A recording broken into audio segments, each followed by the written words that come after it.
Welcome to the presentation Hiking in Costa Rica, and hiking's for everybody in the family. My goal today is to provide you information about Costa Rica that will get you excited about visiting and very helpful in planning your hiking adventures in Costa Rica. I know that there are so many books that talk about Costa Rica, and so sometimes it's hard to understand and they're confusing. And if you go to the forums, you get even more information, and it's hard to know where to put all those pieces of information. So hopefully today I will help with that, and you can have a base of knowledge about Costa Rica that will help you in planning your vacation. My name is Maria Murillo. I am a native of Costa Rica. I grew up in Costa Rica and moved to Minnesota in 1992. My background is in science, so I came to work for a medical device company. And in 2010, I created a company called Costa Rica Authentic because I saw that Costa Rica is so beautiful and it was presented in a very commercial way. And I know that when we go on vacation, we want to do the vacation in the way we want. So I thought people can have their vacations designed for what they like to do. So I like to share all what I know about Costa Rica with people that want to go there. And if I can help them with planning, even better. So I also put together a PDF document with some additional tips about Costa Rica. So if you're interested in them, just send me an email to this address with the subject tips, and I will be happy to send you the PDF so you can have it with you as you plan. Also, I have a website where I have more information about Costa Rica, and it's Costa Rica-Authentic. And it may look a little bit different because we're in the process of redesigning the website. So probably this week, the week after, it will look different with more content and more information for you. Well, today, these are the topics that I would like to share with you. An introduction to Costa Rica, brief introduction, and the bulk of the presentation is about hiking in Costa Rica, different opportunities. I can talk for hours about hiking in Costa Rica, but at least I'm gonna present the main areas and then you can take it from there. I will also share other things to do in Costa Rica and things to know before you go for planning. We're gonna have questions also at the end. And if you have a specific questions, because maybe you already have the vacation plan and you would like my feedback in some aspects of it, you can send me an email and we can set up a Zoom vacation. It's easier to talk with a map and answer the questions in that way. So I'm more than happy to do that for you. And if you want to know more about Costa Rica, and not only hiking, but other aspects, I have another presentation on Tuesday from 3 to 4, and I'm going to explore Costa Rica in more detail. Well, introduction. What is Costa Rica? Costa Rica is a small country located in Central America, not too far from Minnesota. And the size is a small country. It's a fifth of the size of Minnesota with a population around 4.8 million people. And Costa Rica has two weathers and two seasons. And this is important for planning your vacation. We call summer. Our summer is our dry season. It goes from December through April. And then our winter in Costa Rica is the rainy season. It goes from May through November, and some call that season the green season, although there are so many parts in Costa Rica where it's always green. But through the dry season, other areas get very dry. So that's what we call the dry season. And as you're planning your vacation in any aspect, but especially if you want to hike, it's important to take into consideration the amount of rain. As you can see, we start getting more rain after May, although this April has been a rainy one.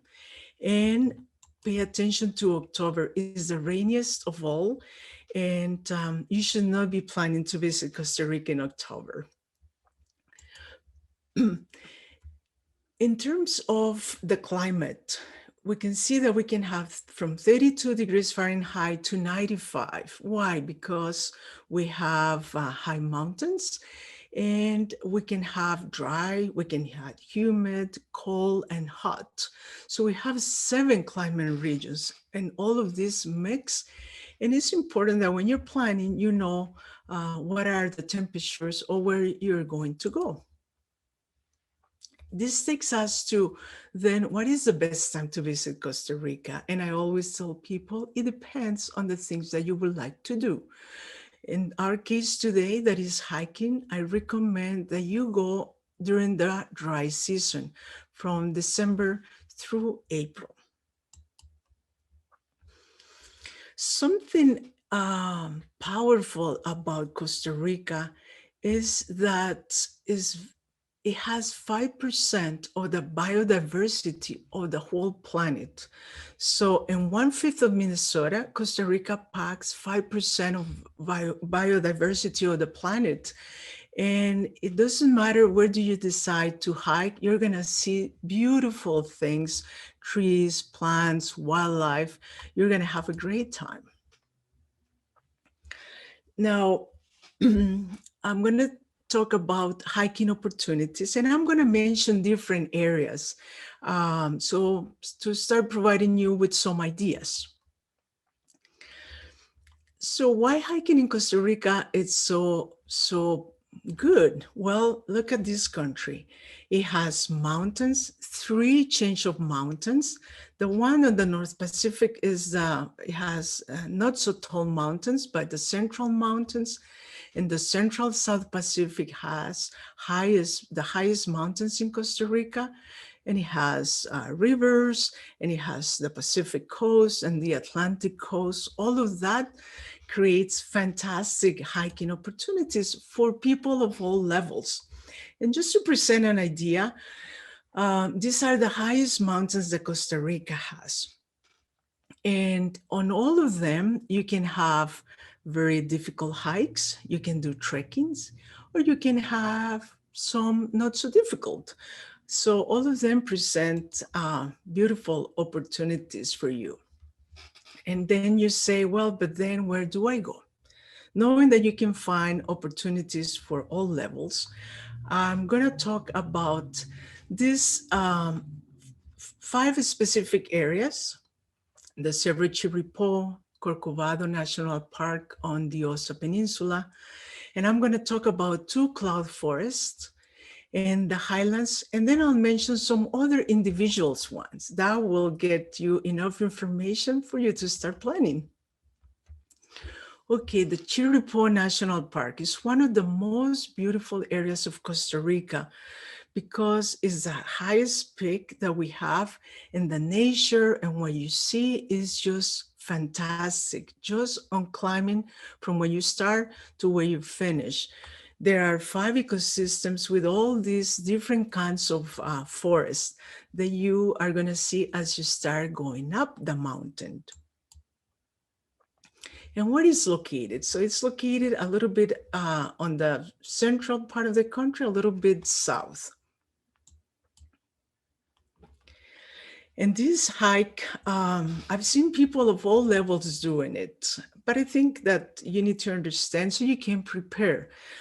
You start from your hotel, and then you go to the trail where the trail starts, and you start going up, up, up, up until at the end of the day, you go to the base camp. And the next day, you get up very early so you can see the sunrise at the time of you do your summit. So you can see that the gradient is pretty intense, but it's very doable because you can go at your own pace. You don't need to rush going into here. The trail is well marked, and you don't need to have a guide. And I have some pictures here of the different areas of people going up on the trail or where you can see. And this is at the summit, at the sunrise. It's just so beautiful. And this is the base camp. So the first day when you get, you start at very early. And when you get to the base camp, this is a facility where you're going to stay for the night. They provide all what you need to sleep so you can hike, go up the lightest possible without having to take a lot of heavy weight with you. This is an area where, as part of the package, you hire the meals. So you will have all your meals here. You'll be able to share with other people. Lots of Europeans come to do this mountain. But you may say, well, I don't think that I can do the hike. It may be too much for you. Well, around that area, there are just beautiful forests with lots of waterfalls where you can do very moderate to easy hikes around this part. And yeah, so what I recommend when you go to hike the Chirripo mountain is that you stay 2 nights at the top of the mountain. Why? Because the first night you're gonna be very tired and you're gonna get there at the sunset.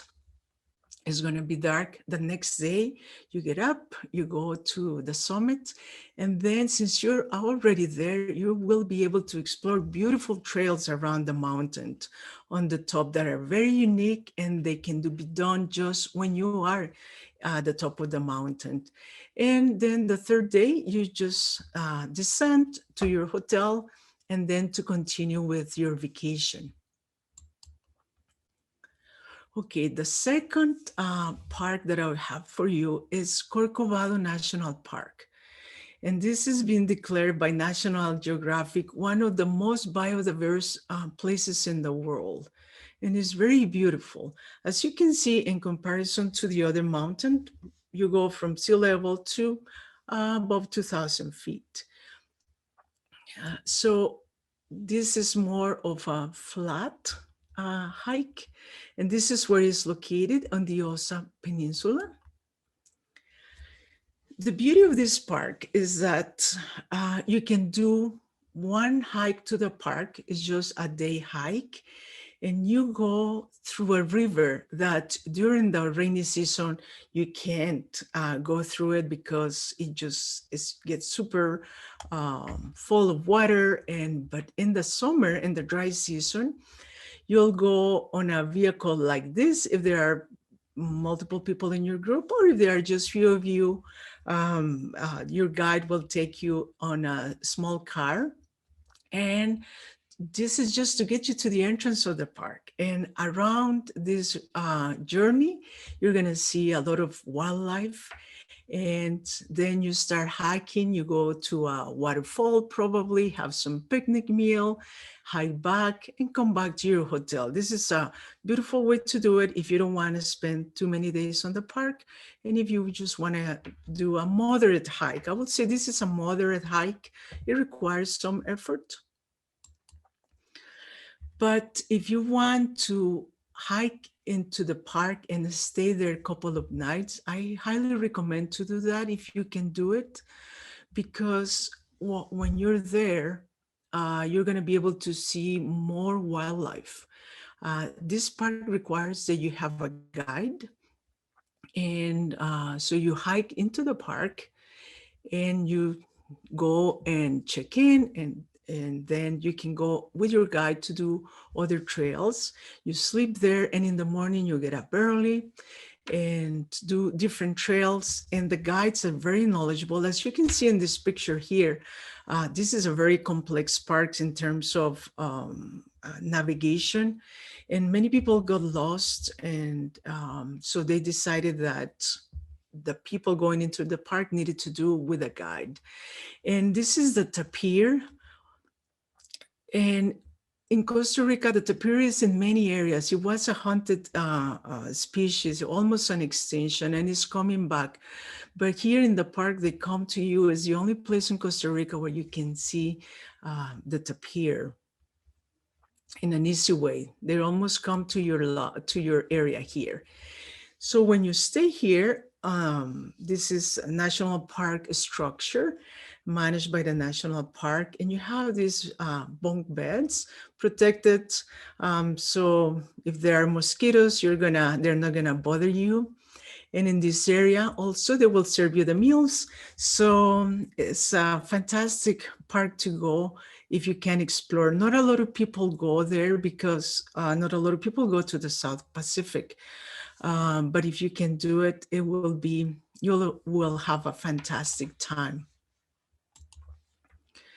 And also, you can get to the park if you don't want to hike. There is a way to do it by boat. So you go to the park head by boat, and you can come out by boat too. So you can enjoy and do smaller hikes in the park. And the boat part of it is just beautiful.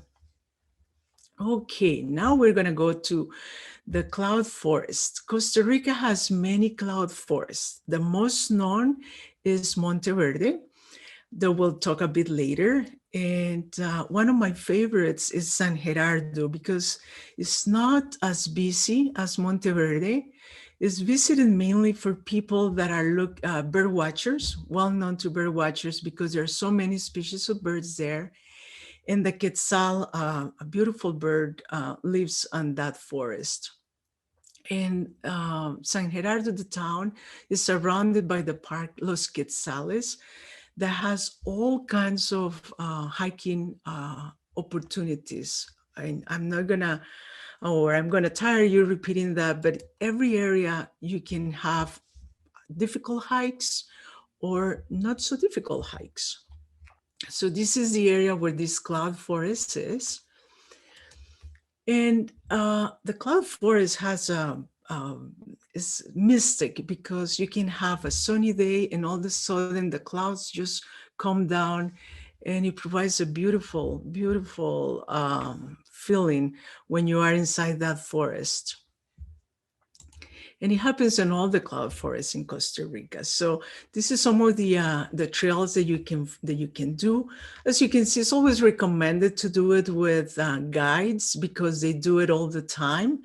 And this is a good picture to illustrate why you don't want to go during the rainy season, because you have rocks that get slippery. I was one time doing this trail and in the rainy season, and a rain came, and it was very difficult to navigate with that. So, but it's just fantastic what you're gonna see as you do your hiking. And all those, because of the mountains, you're gonna have many of your hikings, you're gonna see rivers and you're gonna see waterfalls. So if you don't wanna do the difficult part, then there are some areas that are flat in here. This is the beautiful Quetzal and one of the waterfalls of the area. Okay, so now this is one of the most known places in Costa Rica when you start reading in books or forums. It is the Monteverde Cloud Forest. Many years ago, it was like San Gerardo. Very few people knew about it, but now is visited. You will see a lot of people.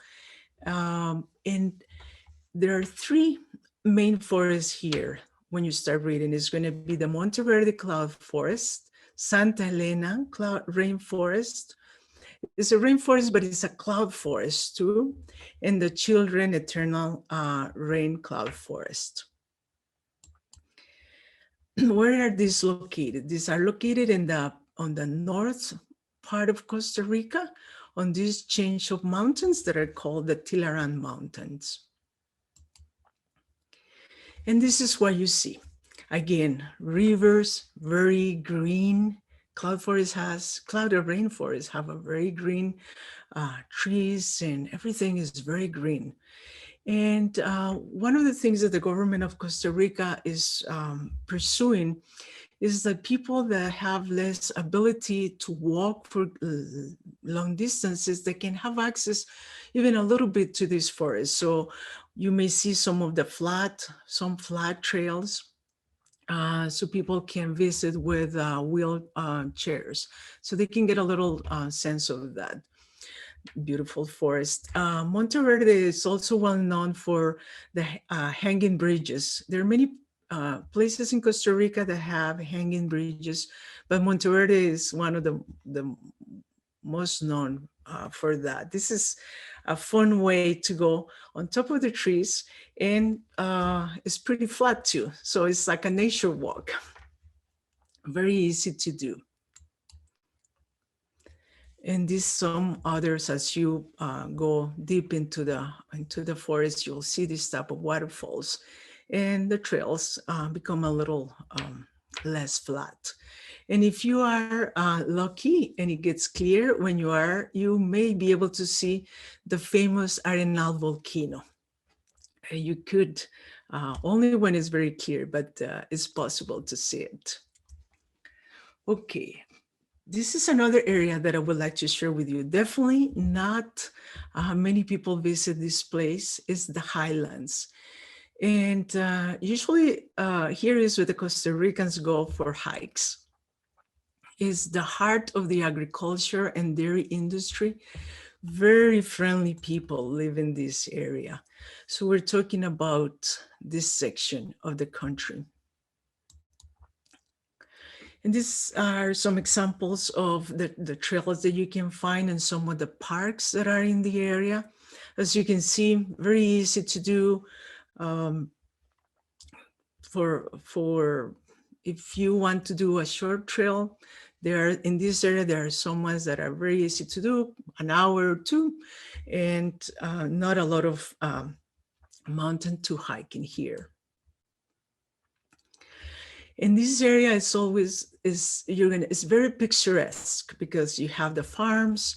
There are like rolling hills with different colors based on the produce, and very friendly people. If you need information, most of the people in this area don't speak English because this is not a tourist destination, but they will be happy to communicate with you even using their hands. And if you get lucky, they may invite you to a cup of coffee in their house. Very friendly people. Now, something that I would like to show here briefly is that Costa Rica, because of the mountains, is how many waterfalls you're going to see, how many rivers. So I have a little, would like to show a little bit of what you can see in different areas. So if you are into waterfalls, when you plan your vacation, it's important to take into consideration where are the areas with where you can have these waterfalls. Usually high mountains, you're gonna have them in there. Okay, volcanoes. As you may know, when you have read books about Costa Rica, we have many volcanoes, and these volcanoes present also opportunities for hiking. There are so many trails around the volcanoes, and some of these volcanoes have flat trails, so people that have limited mobility can visit and have a good time there too. These are our actually 5 main volcanoes. Rincon De La Vieja, I'll show them in the map in the next slide. The famous Arenal volcano, the Irasu and Turrialba, and the Poás volcano. So the Poás volcano is the only one where you can go and see the complete crater. It's a mile wide.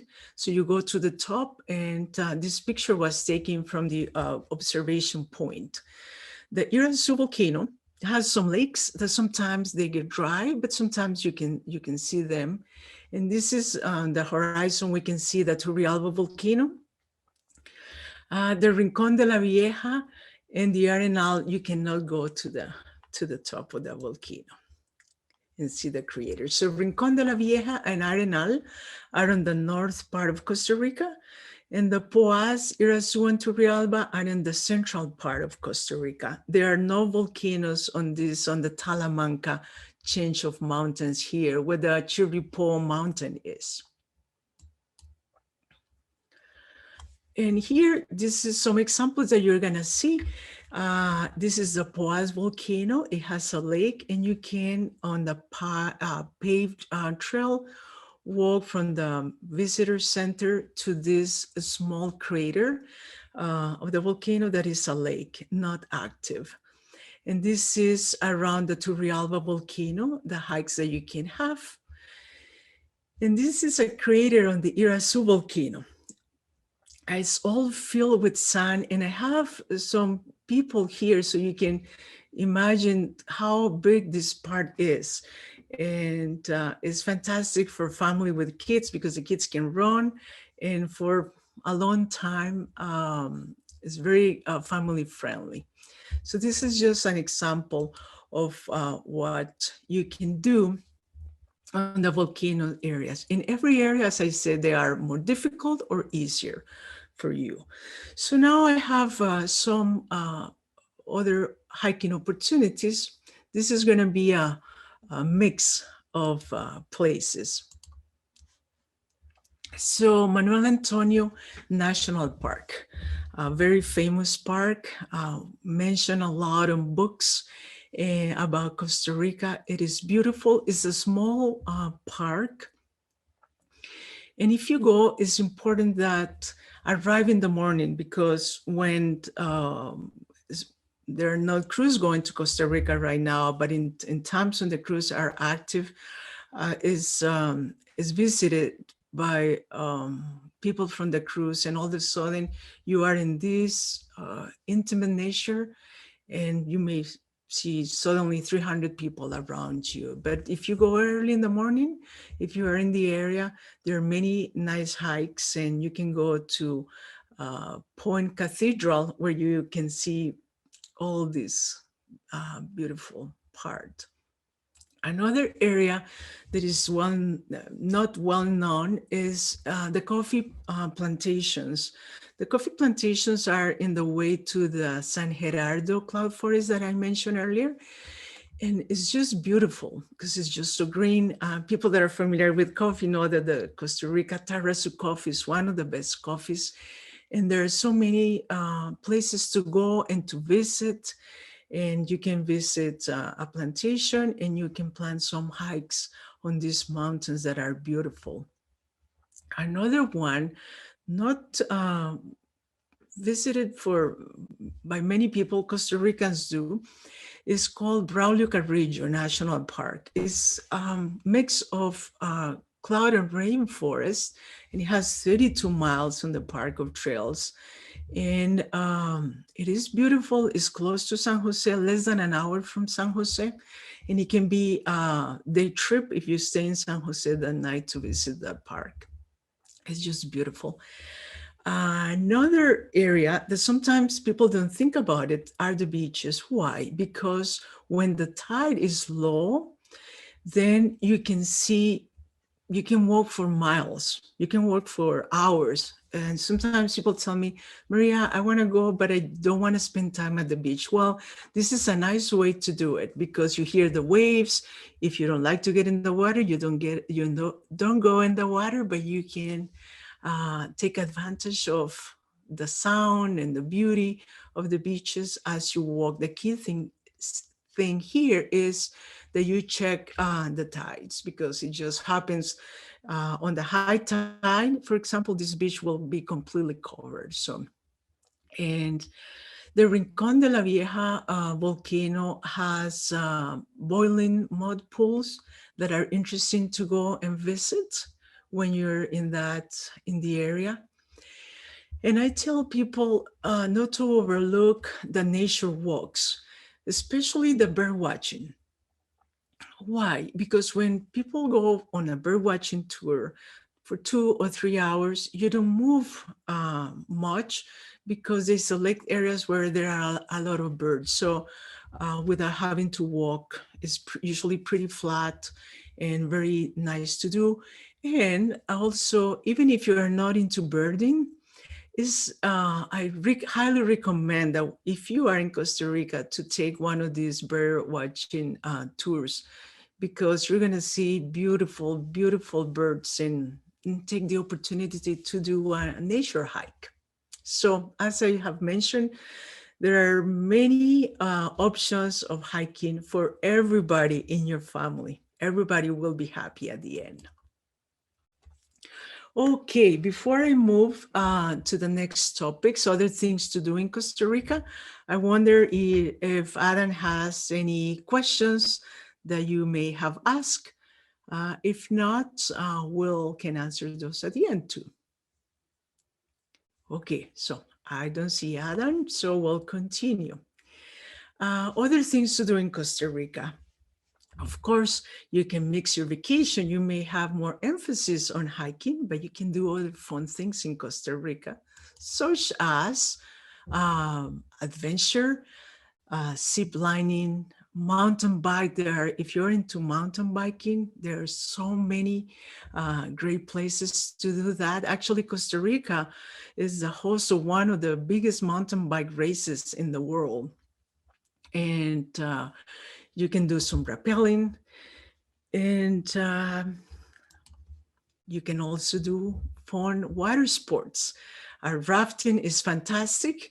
If you want to do river rafting, it's better to do it at the beginning of the year than at the end. In April, some of the rivers are drier, so you still can do it in some rivers, but there are not as many available for that.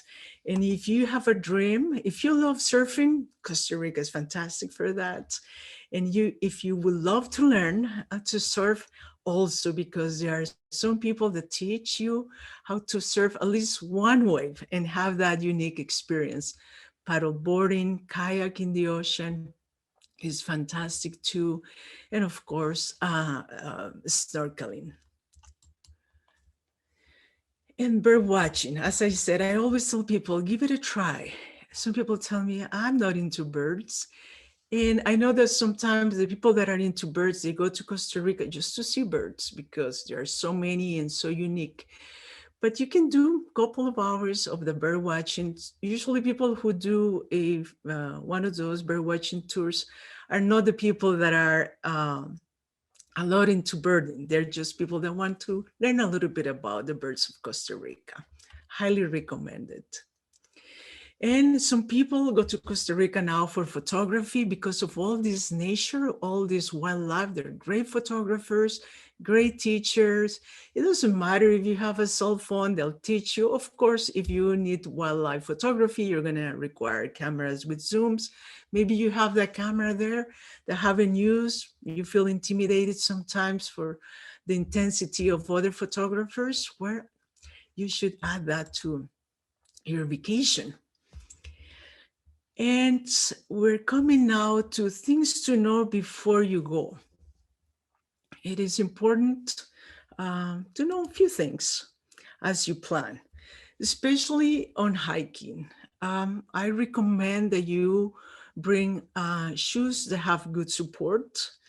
The hiking sticks are ideal because, as you saw in some of the pictures, you're going to go up and down, and they're just so useful. You bring your bottle of water, you gotta stay well hydrated. And sun protection is important. It tends to get very, very hot sometimes. And the sun very intense in Costa Rica in the dry months. I always tell people bring some blister pads because if you get a little blister, it's better to take care of so it doesn't interfere with your vacation. And as we saw in a previous slide, plan to dress in layers because, as we saw, there are many climate situations. And I always like to recommend to people to hike with this type of pants because it will protect you from the rocks, maybe branches, and I think since Midwest Mountaineering help this community, that we need to buy some of those. It's an opportunity to support this great company that keep us in the outdoors. Okay, what about the water in Costa Rica? Can I drink the water? Yes, you can. In Costa Rica, you can drink the water unless there is a specific sign that it tells you not to drink the water. So you should not have problems with that. However, I recommend to my clients to, at the beginning of the vacation, to start drinking bottled water. Why? Because maybe the minerals are different, and as you get used to it through the meals, maybe, then your stomach will be able to gradually get used to the water in Costa Rica, and you don't have any problems that will interfere with your vacation. Electricity, we have 110 volts, same than here. We have the same plug, so you don't need to bring adapters or converters to Costa Rica. And Wi-Fi is available pretty much everywhere. Even when you go to the top of the Chirripo, there is Wi-Fi available there. So it's very common Wi-Fi in Costa Rica. So what about credit cards? Most of the credit cards are accepted in Costa Rica, it's common. And also there are ATM conveniently located in banks and in main grocery stores. Now I highlighted this point here because it's very important. And is that I have talked that the dry season is the summer season in Costa Rica, but there is one thing, it's different than our summer in terms of daylight. Here in the summer, we get more daylight. In Costa Rica, because it's close to the tropics, it doesn't. So usually the sunset is going to be around 5:45, maybe a little later, and then it gets very dark. So I always recommend to people when they plan to make sure that you're back to your lodge, to your hotel before the sunset. This is important. Okay, so what do you require to visit Costa Rica? A passport with at least 6 months, it has to be valid 6 months from the time that you're going to depart Costa Rica. Costa Rica does not require a visa, and Costa Rica does not require vaccines. Now, in the current situation, the country is not requiring vaccines either. If you go right now, Costa Rica up to some months ago was requiring a negative PCR COVID test to get into the country. It's not requiring this now at this time, but it requires a medical insurance, health insurance that will cover your health expenses in case that you get contaminated or you are positive. That's a requirement. I expect that this is not going to continue forever, but at the moment that is in place.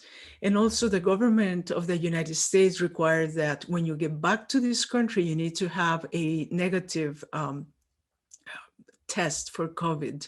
And it has to be done within 72 hours of arriving into the US. So that's something that you gotta plan in your vacation. Hopefully by next winter, we will have this all behind us, but at the moment, the government of the United States has that requirement for people coming back, either visitors or citizens of the United States.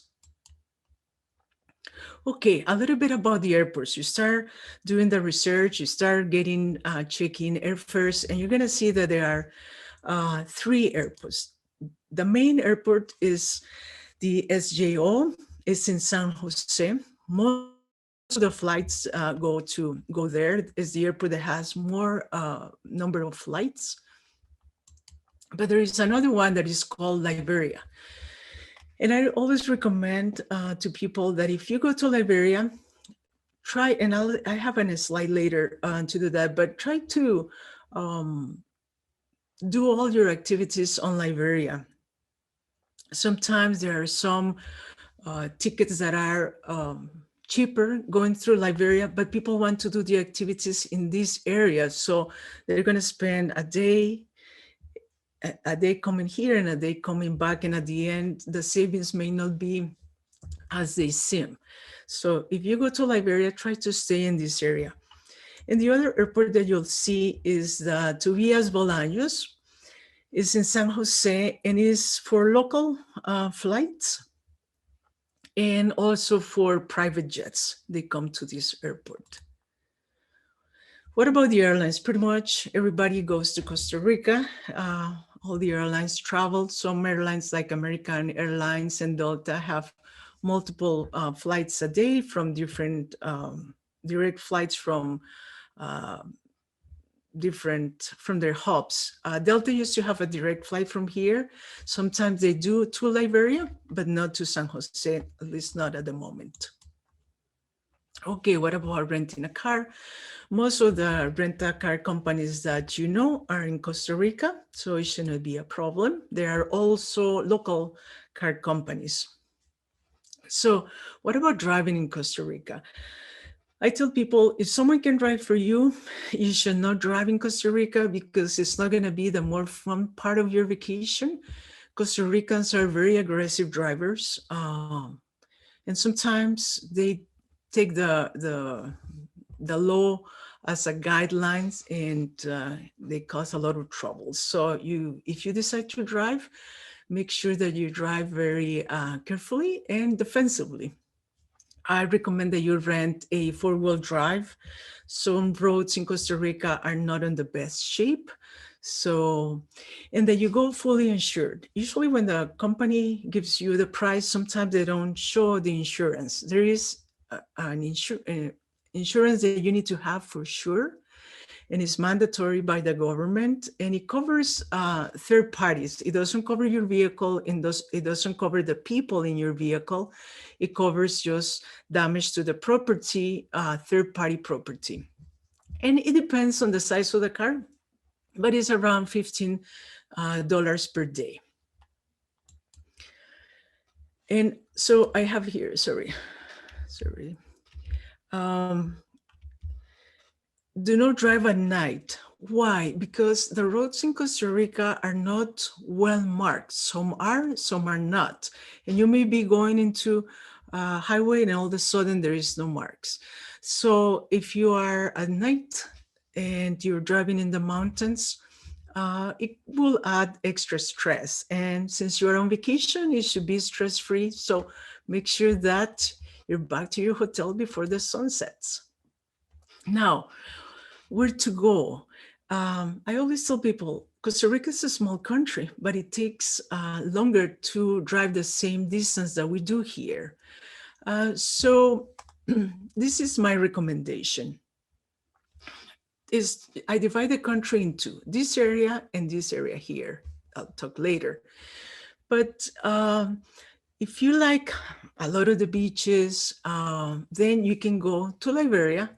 And from here, you can do some visit to the Rincon De La Vieja volcano, or to go to La Fortuna to see the Arenal volcano, or go and spend some nights in Monteverde. But you stay in this area, so you don't have to spend many hours driving. And here you're gonna have or find the biggest change of hotels in the world. They're all gonna be here on this area. And is the area that is the most visited in Costa Rica. Now, if you would like to do these other places, I recommend that you fly to San Jose. And you're gonna spend less time driving because you're gonna be doing things on the, and it's gonna be more fun. The least you have to drive, is, especially if you're driving by yourself, the more fun you're gonna have. Okay, so I'm coming to the end of the presentation, and we have checked all the numbers. So I'm going to, I don't know if Adam is back, but we can open it for questions. And as I mentioned, we can continue the conversation in Zoom. I'm more than happy. Just send me the email and with some dates and hours that work for you. And we can set up a Zoom meeting and go through a lot of Costa Rica and the questions that you have in more detail, because I know that some people may have questions that are more pertinent to them. So we can do that. Great. Maria, can you hear me? I can hear you fine. Excellent. Yeah. I'm watching the chat over here. I don't see any questions per se, just a couple of people mentioning that they possibly were having some technical difficulties, which I didn't notice on my end. I'm watching it on two different computers and it sounded great and could hear you loud and clear.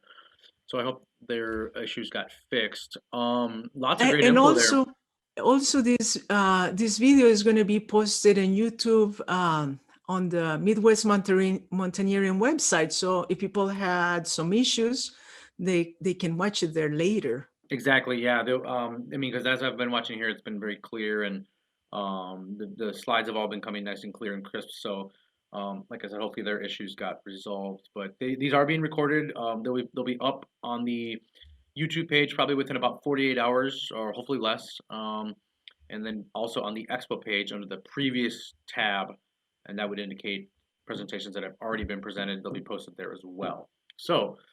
Maria, I want to thank you for your time and your expertise on this beautiful country. I hope to visit it one day myself. I've had lots of friends go, and they've had nothing but wonderful things to say about it. So it's definitely at the top, near top of our list of places to hopefully go here in the next couple of years. Absolutely, absolutely. We'll go back into traveling, and Costa Rica is a great place to start doing that again. Now we Yes. value traveling even more than Yes, before. Yeah. I agree. I think we're all itching for a little bit of exploration and adventure, even outside of our immediate surroundings. So, Yes, yes. And all right, thank you, Maria. Adam, and thank you to Midwest Mountaineering for having these events. Sounds good. Thank you. I'll see you at your next presentation. Okay. Take care. Okay, see you on Tuesday. Bye Bye bye. bye.